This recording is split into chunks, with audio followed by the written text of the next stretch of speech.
Yeah, so this whole thing about the dating divide and this book, The Dating Divide: Race and Desire in the Era of Online Romance. So there was this interview back in 2021 with one of the authors for this podcast, and what she goes on to say in her research, one of the tidbits of her research is that when they speak and interview white men, and that's part of your research, you do the interviewing and the surveying, you see a bunch of white men who are just like aggrieved, like, oh, no one wants to date us, no one wants to be with a white man. It's always, boo hoo hoo.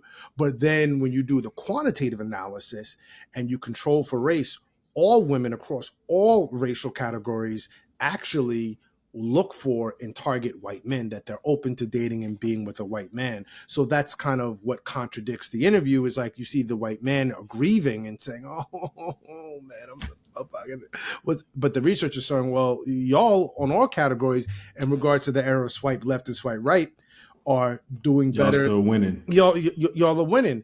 But Yeah. for me, the thing that I think I really had a particular issue with was not so much that white men are aggrieved, but I just feel like it's a part of male culture. And I've been on this theme on the podcast where we are victims, or rather poisoned, by our own excess, that Americans have too much wealth and too much access to visual anchors of wealth, too much access to too much information about what wealth should be and what wealth I ought to have and the wealth that I'm entitled to in this country, and for good reasons, for bad reasons, but nevertheless, we are poisoned by it. And I say poisoned because we walk around, the moment something doesn't manifest for us, or the moment we don't have what we think we're entitled to, or what the other person has in the same magnitude they have it, oh, I'm aggrieved. And I feel like that's part of male culture. Now, that doesn't mean that men aren't going through real issues. We see that. We know that. That's data. Whether you're talking about the book, The Boy Crisis, or you're talking about some of the issues that men are having with adaptation to new forms of work, the network economy, et cetera, boys in school, curriculums, we could talk about all that, and all that's very real. But above that, I just feel that men, it's almost part of male culture to feel aggrieved now and to be in this emo state. I mean, I heard Chris D'Elia, the comedian, talk about this with Drake. Drake will sing about things that are desirable, but sing it and rap about it in a way that's so emo, you start feeling bad for him. He's like, my Rolex, my 40,000 Rolex. Where's my Rolex? I woke up with a chick. She was giving me head. Whose chick is this? That's Right. my chick. You know what I mean? Like, oh man, like, I was supposed to have a 3-way, but I ended up with a 4-way. Yo, these chicks are bad. Like, yeah, you just me. always, I gotta wipe my butt with a golden paper towel. Yeah, exactly. My issues. Exactly. Like, I had a mansion for 80 million, and then when I went to sell it, I only sold it for 95 million, man. That shit was supposed to be 97.2. Only made a $15 million profit, man. I was expecting like that 75 jump. But yeah, exactly. Like, like what's going on in America when you're getting ripped off like this? So again, that's not Drake per se, but that is just seems to be the way that we've adapted as male culture to what I think Drake is signaling, that men are saying, oh, I'm aggrieved. I don't have anything. I suck. It's not right. And then you pull back the curtain. You're driving down the street in a Maserati on, Rodeo Drive with a baddie in your left and a baddie in the back. Like, all right, yeah, what I mean? No big deal. But then you'll turn around and just poo-poo. It's almost like this cool narrative or theater that's being played out with, I don't have. Then you realize, oh, you have a lot. Ooh, yeah. But I mean, we talk about this, or we throw this out a lot. Like death and destruction.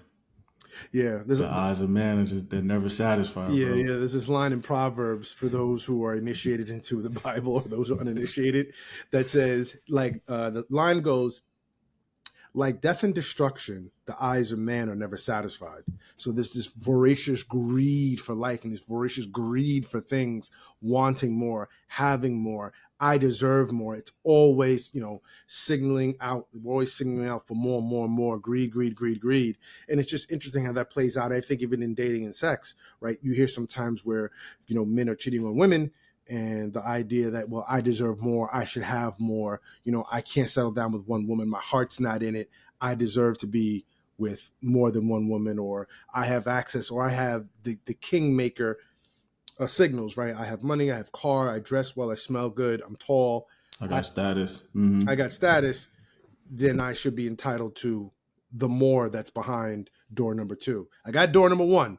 That's the down broad, the down woman for me. But number two, nah, man. And three, four, five, six, seven, eight. Word. You gotta have a bottom and at least three thoroughbreds Mm-hmm. in the Yeah, stable. yeah, yeah, yeah. And exactly. One is not enough. And if I don't have that and someone else has it, oh God forbid, then my life is in the gutter. Yeah. And I just think a lot of this greed is what is contributing to some of what we're feeling in our daily lives when we feel that we haven't achieved, we haven't had enough. Now, that doesn't mean there isn't income inequality, and you and I talk about this quite frequently. That doesn't mean that there isn't real challenges going on in our economy and our social political climate or even our political infrastructure. Trust me, there is. But I think the issue is we are not paying attention to the ways in which we are being seduced by our desire for excess and more. It's just driving us crazy. It's driving us delirious. It's driving us delirious. I think a lot of us are aware. I just think it's human nature to want more. I mean, it's I don't necessarily know if that proverbs was like a forewarning or just kind of. I think it Statement of was just life. exposing, just like, yo, this is what you can expect from the person you see in the mirror and the person who's standing next to you, whether that be your mom, your dad, brother, sister, friend, wife, husband, whoever it is. Like, you can just expect this. Somebody's always going to want more of you that either you feel like they don't deserve or they really don't deserve, but they're going to want it anyway. We feel sometimes it's entitlement. Sometimes it is, like you said, it is poison. It is, we feel like, or we've been told, conditioned to think that what I want, I deserve, Oh yeah. or I should have what I want. You know what I mean? And we've seen that, kind of take on almost like crackhead strength in Mm-hmm. the church. Mm-hmm. You know Mm-hmm. what I'm Mm-hmm. saying? That's like times 100 in the Mm-hmm. church, where Mm-hmm. it's just like, yo, that name it and claim it kind of Grab it and rhetoric. grab And it. Just for context, for those who don't know, there's a branch of Christian theology and kind of Christian practice where the secret, for those who remember the book The Secret, that level of manifestation talk and the laws of attraction have crept into Christian dogma and practice and theology. And so what happens is people leverage certain types of scriptures that allude to either law of attraction or law of manifestation or signal it, and people marry those scriptures with those types of behaviors or manifestation practices.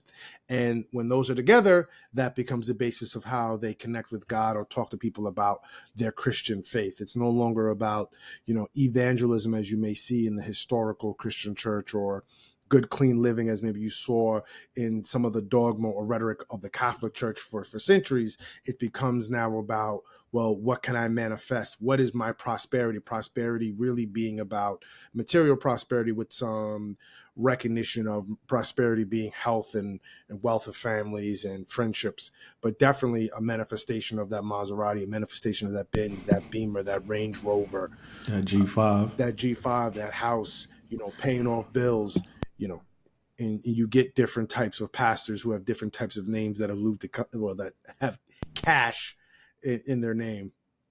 Those alliterations and names Yeah, be yeah. off the Well, they hook. like Crayflow $1 or Cash Luna, and I believe Cash Luna is somewhere in Central South America as a pastor, prosperity pastor. So there's all these kinds of pastors, and that's what Jay is alluding to. Is that has infiltrated the Christian church, but I think it's also infiltrated a lot of our personal lives, even our dating Mm-hmm. lives, our mating lives. When it comes to dating and mating, many of us are looking to manifest that preference, looking to manifest that top spin, which brings me back to my second, which brings me to my second point about dating, which is this. So back in the 60s, the 50s, 60s, and 70s, money and so money meant people had money, they can get good jobs, the power of the dollar could get you ahead. I hear stories back in New York City, for those who are familiar with New York City rent. Right now New York City rent is trending at $5,000 a month median. And back in New York City, if you made $10,000 a year, which was pretty much standard, right, for a lot of people, your rent was a buck, $150 a month, and 71.72. That was pretty good going there. Now your salary is $60,000 a year, and your rent is $5,000 a month. And obviously, if you do the math, your whole entire salary goes to rent. So the reason I'm saying that is sex during that time was, something that started off in the 50s being very silent and secretive, and then we have the 60s explosion, and then it gets big. But sex always had this place of, even if people were having multiple partners, it's still, I think, a conversation, and with people in certain networks, was still something that was held to be at a certain level of privacy and an exchange between two people. And if it was with multiple partners, that was still secretive. I mean, we heard this in the Swingers episode where, Henny talked about going to swingers parties back in the 80s, and it was secretive, right? You had to have the password, just like Eyes Wide Shut. He's like, what's the back password? There is no back password. Get out of here. You're not even supposed to be here. People doing tricks on you to see, if there really is a back password, or what password, because you had to be really intentional about who you were coupling with, or who you were mating with, or who you were sexing in that scenario. The point I'm making is it's all switched now. Money's become like sex, where it's become secretive and controlled, and you got to go into these secret spots to get money. And sex now has the place that money had in the 60s, where it's accessible and out there, and everyone feels like they have access to sex, or some quality of sex, even bad quality of sex. It's just interesting how that's changed now. Now money is considered to be more scarce, quiet, clandestine, almost something that you do in secret, because there we have people who have a lot of wealth who are concentrating it in certain pockets of our economy, certain pockets of our industries, or even certain pockets of our social hierarchies, right? The super rich, the 1%, the 1% of the 1%. And now sex is just, all over the place. Sex, it's Yeah, like it's just, yo, it's like money. sex It's is like just an exchange. It's like, I heard one feminist writer saying that, she didn't realize that in some of the women's liberation that she did, that there would be this, and she would see as a degradation. I'm not saying it is. I'm talking about what the person said, a degradation, where, like, my daughter looks at blowjobs like giving a guy a handshake. Right? It's nothing now. It's like sex is like money. It's like, okay, I go to the ATM and I withdraw some sex. I go to the 7-Eleven, I buy a Slurpee. Like, hey, you want some sex back? Yeah. I need to get more sex out of my account. I was just gonna say that. I was just gonna kind of make that analogy. Like, it's almost sex is just as much as a part of the economy as finance. Mm-hmm. Mm-hmm. It is. I mean, people are now making money off it. It's cheap and abundant. And so when we know as human Just as beings, big of an industry. yeah, Yeah. so we know with human beings, when anything's cheap and abundant, we don't value it. It's because it's in high demand. When it's scarce, we value it. That doesn't mean just scarcity means the way we had sex in the 70s, 60s, or 50s was great and was ideal. This isn't a make America great again pitch. I'm just saying, when it was scarce, and when it is scarce, it's treated a particular way that allows for certain entry points and exit points to be established, so that people understand, hey, we have to treat this with a particular regard because it's scarce. Mm. Right now, it's flipped, and money's just all over the place. No, sorry, money's scarce, And or the sex is perception of all money. over the Yeah, place. Yeah. and so everyone's like, oh, the fuck. It's just like if someone says, hey, and we goes back to previous episodes where we said a woman could say, hey, I gave you my body, I gave you this, or a guy could say, I gave you my body, I gave you that dick. And I was like, so I'll go get it from somewhere else. Fuck that mean to Yeah. me. It But used to be not so much as a, I mean, I guess you could say it was a fair exchange in terms of, I gave you access to my body, you had access to mine. But I guess in terms of like the significance of it, you know what I mean? A woman giving you access to her body used to mean more to a man mm-hmm. than it does now. You know what I mean? Like, you hear, and I mean, obviously, you and I, being the age we are, we've heard this for Keep talking, decades, listen. at least 2 decades of, guys talking about progressively how much less they value that experience. From guys I know who were active in like junior high school up through high school. I mean, I was starting to hear it then. You know Yeah, what I mean? Progressively, how much less guys are starting to value that experience, and also women. But I think, for some of the guys, they probably saw that with the women. You know what I yeah. mean? Like, when they were having their first or initial experiences, a lot of them were probably losing it to women who didn't value their own body, and so they were not really trained to Mm-hmm. value this experience or a woman's body like probably you and I were. Yeah, yeah, And I yeah, mean, we are seeing how today, how much worse that picture looks with, and I mean, this is not a knock on, sexual liberation, but I feel Mm-hmm. like it's out of hand. You know what I mean? Like the fact that We there talked are about this. TikTok videos, social media videos of like 2, 3, and 4 year olds doing Cardi B music with their parents, with their moms. You know, and I mean, Yeah. again, there's nothing wrong with sexual liberation and you feeling like, I don't want to censor the kind of lyrics my child hears, Mm-hmm. and you want them to have access to different types of ways of life and culture. All of that is fine. You have the right and the leeway to do that as a parent. But I think the fact that that's become such a big part of the culture, being so liberal, where it's like you don't even want to take a boundary or set a boundary for your children. Yeah. You don't That's even you yeah. don't you don't even value their future enough to tell them like, yo, yes, you as a woman, as my daughter, are supposed to be defined by more than just your body, who you are, your vagina, your genitalia. You're supposed to be valued as more than that. But it doesn't mean that you devalue what you have. Yeah. That's a good point. That there's almost a devaluing in order to assign value. It's an Yeah, interesting that is it's kind of paradox. crazy paradox. Yeah, Yeah, yeah, it yeah, is. yeah. You It have to is. devalue in order to assign value. That we're going to strip so much of this away, so that people value it a particular way. And I've had this conversation because we have a sex podcast, we have a dating, relationship, love podcast, but I wouldn't necessarily say that I operate without any boundaries or borders on how I envision good quality sex. In fact, I think in order to get the good quality sex or any good quality anything, you need to be able to say no, right? No to certain excesses. And we've talked about that. The excesses of our age have driven us almost insane, that I could do whatever I want, whenever I want, however I want. That's our definition of freedom. And it's definitely bled into the sex life. And I just think it doesn't lead to quality sex or quality connection, which leads to my third point, which is now you have the Surgeon General. And I saw the Surgeon General, the current Surgeon General, speak in 2019. He had just left his position as Surgeon General under Trump. Now he's back under Biden. I'm going to say his name. Just give me a second, guys.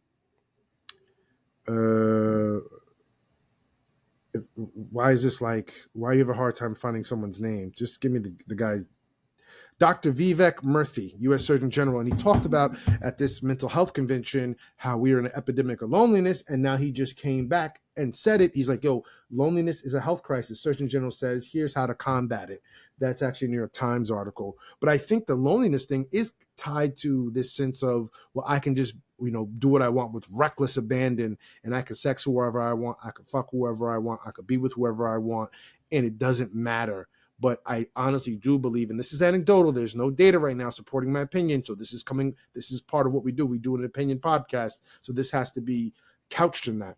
But it seems like with that kind of reckless abandon seems to be a loss of what people feel is sacred, or a loss of being able to establish the boundaries about what's sacred to them versus what's profane. What is special to me versus what is not special to me. It can just be discarded. And everything seems like the lines are getting muddied and people are just getting used. And you have a lot of people just being transacted with in a way that's just dehumanizing. Yeah, I think that's the word that really sums it up best. It is dehumanizing. Like I think pretty much like we talked about when we were describing how the mafia had to dehumanize you in order to kill you, in order to Yeah. be able to take a life, Hitmen look talk at about you as that. less than a human being. I think it's kind of the same way. Mm-hmm. But it goes back to what we just said. That's the paradox, right? It's like you have to engage in all of this quantity to realize that quantity is not the end all be all. Well, here's the thing, though. I think it's a step further than that. That's part of it. I want to loop back to that, but there's almost there's a devaluing in order to assign value. That in order to assign value, I have to devalue it, as Mm-hmm. opposed to assigning value by adding and enhancing and moving the notches of assessment up. So that every time I assess, oh, this is getting more. Like if I bought a Rolex for $5,000 in 1974, I actually saw this on a TikTok. Somebody's Rolex is worth $300,000 now, right? It's rare. It's not. It was made at a certain time. Right? As the years go by, as the other Rolexes disappear out of the market, this particular Mm-hmm. maker, the way we were making it, it becomes that much more rare. A coin in Roman times that was probably worth whatever you can assign, maybe the equivalent of 5 cents to us, found in the dirt now is mint value because you can't reproduce that coin with the same kind of coinage production system they used sometimes in some cases 2,500 years, well, let's say 2,300 years ago, 2,200, just because when the Roman Empire starts is neither here or there. That's just a historian to me. But the point I'm making is it becomes valued. So we are doing something opposite when it comes to sex, when it comes to women's bodies, male bodies, or and for those who are non-binary, their bodies. We have to be considerate of that if we want to talk about quality sex and sex practices. But the issue I have is that the moment you talk about this, sometimes with certain groups of people, you become conservative. And I wouldn't consider myself a conservative person by any stretch of the imagination, whether you go through traditional definitions of conservatism or you talk about modern conservatism, which is rooted very much in being a Republican, being a Trumper, or supporting some of these other well-known Republican and I would say conservative pundits, especially through via the lens of media. I'm not. But the moment you talk about any type of boundary, it's like heresy. It's very interesting. Especially if it's related to sex Yeah, it's like you become the and super reproduction. uber Yeah. religious, out of control zealot, the fanatic with the arms and the torches going through the streets, on going into people's bedrooms, and that's not exactly what it is at all. It's more of a desire to find people, to help people identify common grounds, to discover themselves in a humane way, so that the humanity emerges out of their sexual experiences, out of their dating experiences, and it doesn't get cut off and they're not just reduced to widgets. Right? I'm just going to the store to buy a hammer, to buy a widget, to buy a thing. And once I go to the store called Tinder or the store of this dating app, I get what I want. I use it. I toss it out. It works until it doesn't work, and then I throw it away. I recycle it if I'm really being generous. And if I'm not, I just toss it away.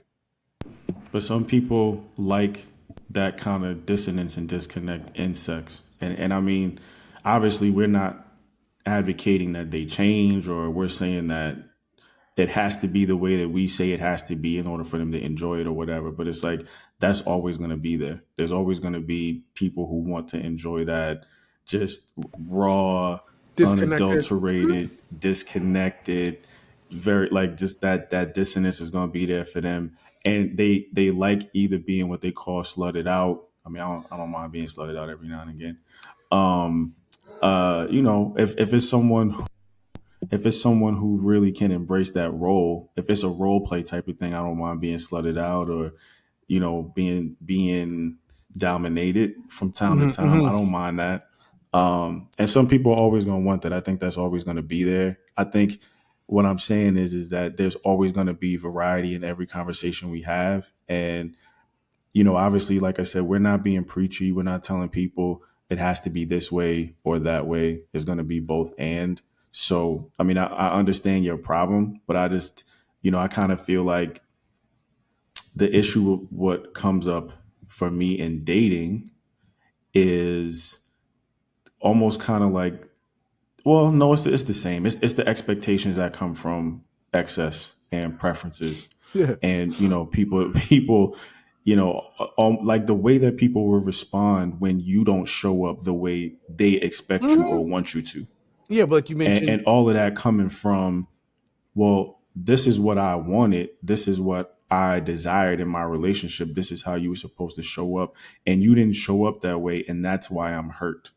To your point about being aggrieved and always being a victim, mm-hmm. is that there's a lot of that, and I think, like you said, it stems from those excesses. But yeah, and for example, you gave last season the example of going on a date. You meet this woman for the first time, and she goes, "I just want to let you know that I left my wallet in the car because I expect you to pay for everything." I mean, that's just like and you being the kind of dude you are, I know you're a generous dude. You most likely were probably thinking about it, or if you were going to split the bill, whatever. The point is, saying that to somebody and not in a way that's like, hey, look, even before we go out, let's just have this conversation so that we can normalize and set expectations in a kind of cool and regarding way.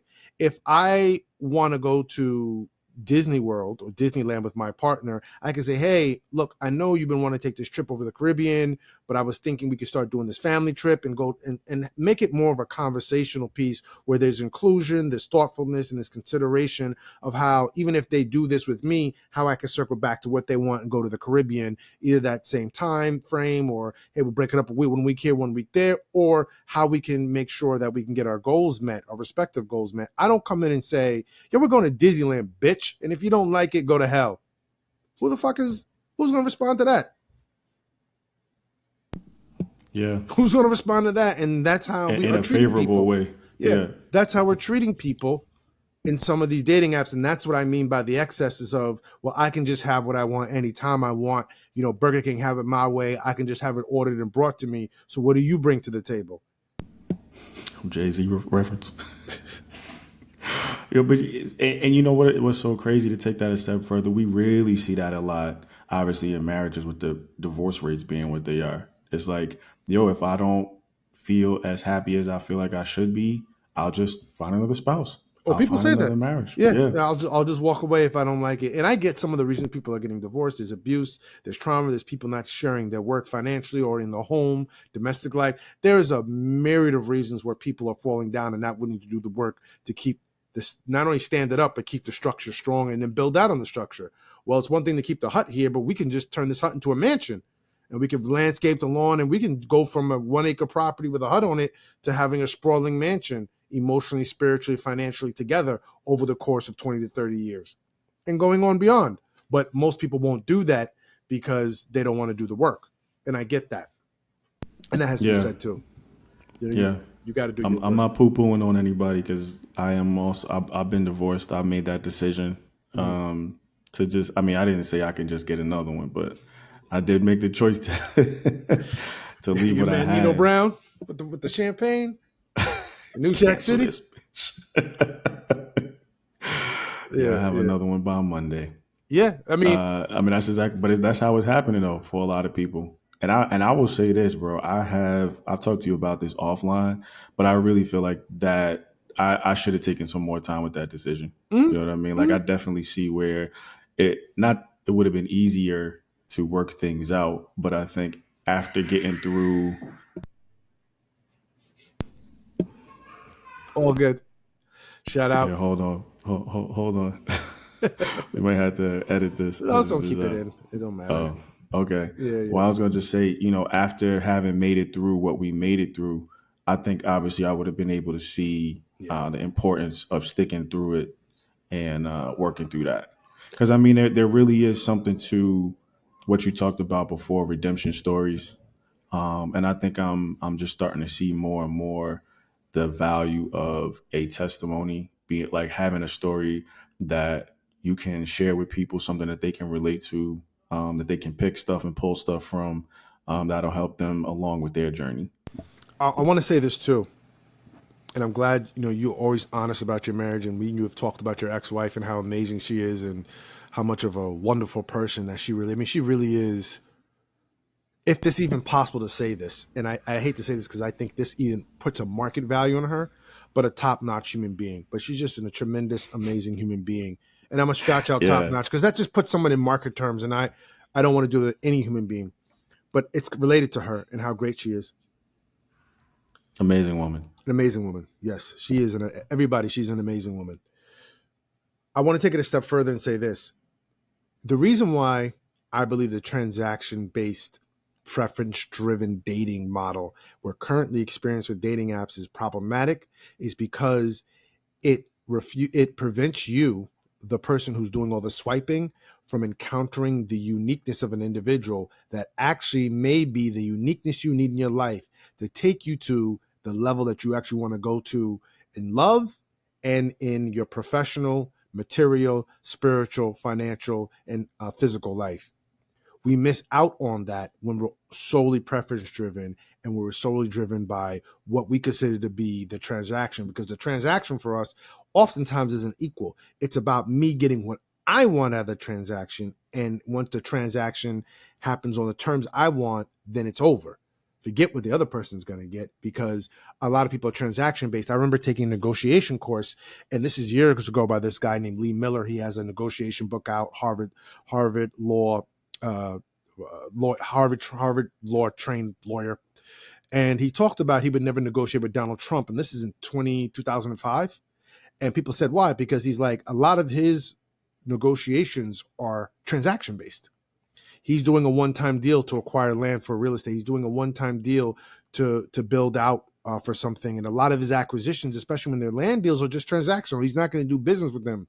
When you are a hotelier, or someone who manages a hotel, and you have to find the best linen company to supply you high quality linen with a certain thread count, and you also need to find someone who can clean those linens and provide, return them high quality, fresh, good smelling linens. You need to find people who are really qualified. And as anyone knows, finding really good qualified vendors can be a difficult thing. So once you find them, you're not going to hard press and transactionally negotiate with them. You have to do it in a way that's relationship based, so that you get your costs and your needs met and their costs and needs met. And that could be difficult. That's full of tension. It's not perfect, and it's not a straight line, but it's something that keeps you in business and keeps your goals accomplished. And it's the same thing with dating. When you go from transaction-based connecting to relationship-based connecting, you have a better time understanding, and I believe getting your ultimate goals met, because the uniqueness of that person gets surfaced, and then you have better bonding based on principles, values, and opportunities that matter to both parties involved.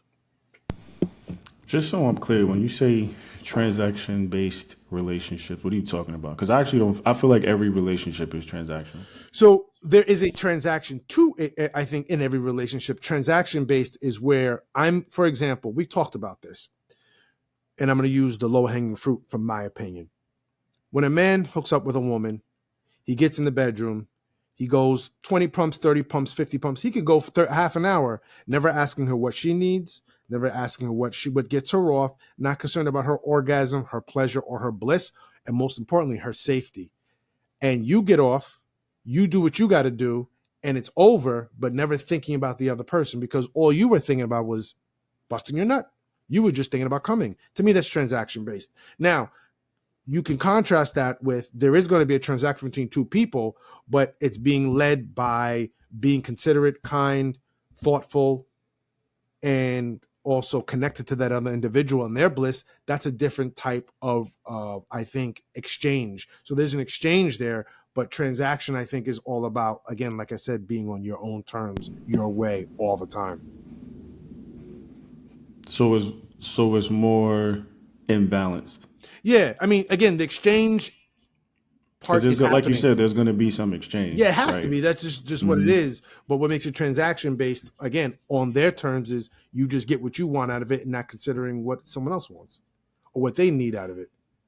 And when it's transaction based, like we talked about the negotiation, when you know you're just going to come and not talk to that person again, or you really don't care what happens, that you're going to get off and keep it moving. Right. And especially when you didn't disclose those terms. Because again, if transparency has to be part of the negotiations, right? And if you come to the table knowing that you're just going to come, get your 30 pumps in, get your nut off, you're not going to ask any questions, like you said, or show any consideration about what she might want to need. You just came to get yours off. You're leveraging the imbalance. Mm-hmm, mm-hmm, mm-hmm. And you weren't honest about those terms, which she might have been fully okay with and willing to engage if you had just given her a chance to make an informed decision. Yeah. And we hear a lot of that. Women will be like, yo, if you just tell me this is all you want, I can make the decision myself. Absolutely. I don't need you to make it for me. I don't need you to try and game me and act like, oh, I'm not thinking about a relationship right now, but maybe in like a couple of months, once I get on my feet, or, whatever stories you spinning. You know what I'm saying? The GTD to get the draws, whatever stories you're spinning, however you embellishing to get what you want, you got to make those terms known. You got to keep it out there on the table. Yeah, for sure. I mean, I think at the end of the day, if a woman wants to sleep with you, she'll do it. She just wants to respect you and herself as well. Of course. Who doesn't? And on that note, thanks for listening. Check us out on our socials at Love God Love Sex Pod on TikTok and YouTube. TikTok, follow us. YouTube, subscribe. Audio platforms, Google Podcasts, Apple Podcasts, Spotify, at Love God, Love Sex Pod. Go ahead and hit that subscribe button. Always available on email, connect at lovegodlovesexpodcast.net. Until next time, thanks for listening. Take care. Peace.